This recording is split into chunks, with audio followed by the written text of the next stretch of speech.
Hey guys, it's Khaled here and welcome back to another video. So as the title suggests, I will be talking about the iPhone 12 and what I think of the design and specification. So stay tuned to find out more.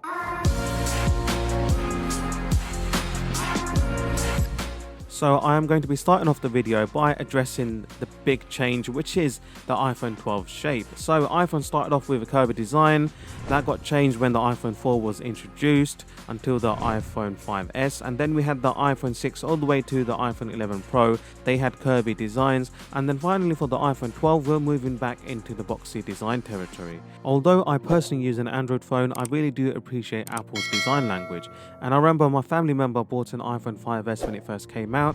I unboxed it, had a look, and I really liked the shape, the design, the feel of the phone. It felt really nice and premium in your hand, and it was one of my favorite looking phones in the iPhone lineup. I personally like the more boxy design.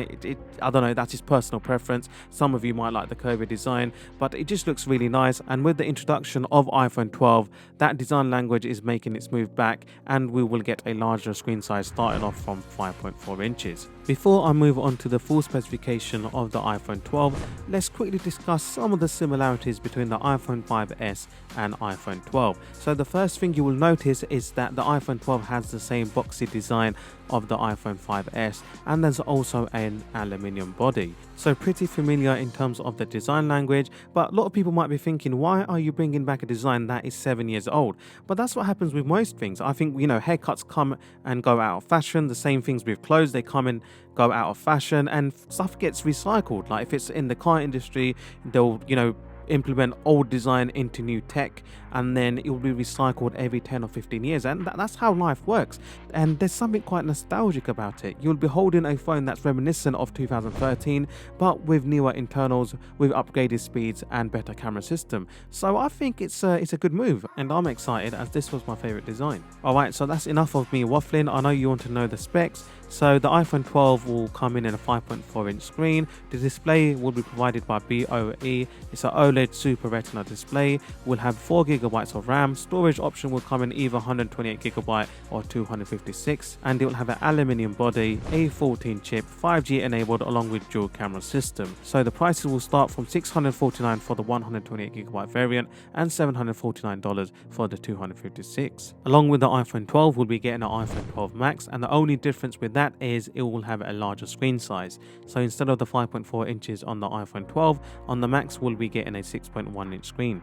The pricing will also have a bump, so we're looking at $749 for the 128 GB and $849 for the 256 GB. Swiftly moving on to the Pro models, let's talk about the iPhone 12 Pro. So the screen measures in at 6.1 inches. The display is by Samsung. It is an OLED screen, Super Retina XDR with ProMotion. ProMotion meaning it has a 120Hz screen and it has 10-bit color depth. So instead of the 4 GB on the normal iPhone 12, we get a RAM increase of 6 GB. The storage option comes in 3 options, so we've got 128 GB, 256 and 512.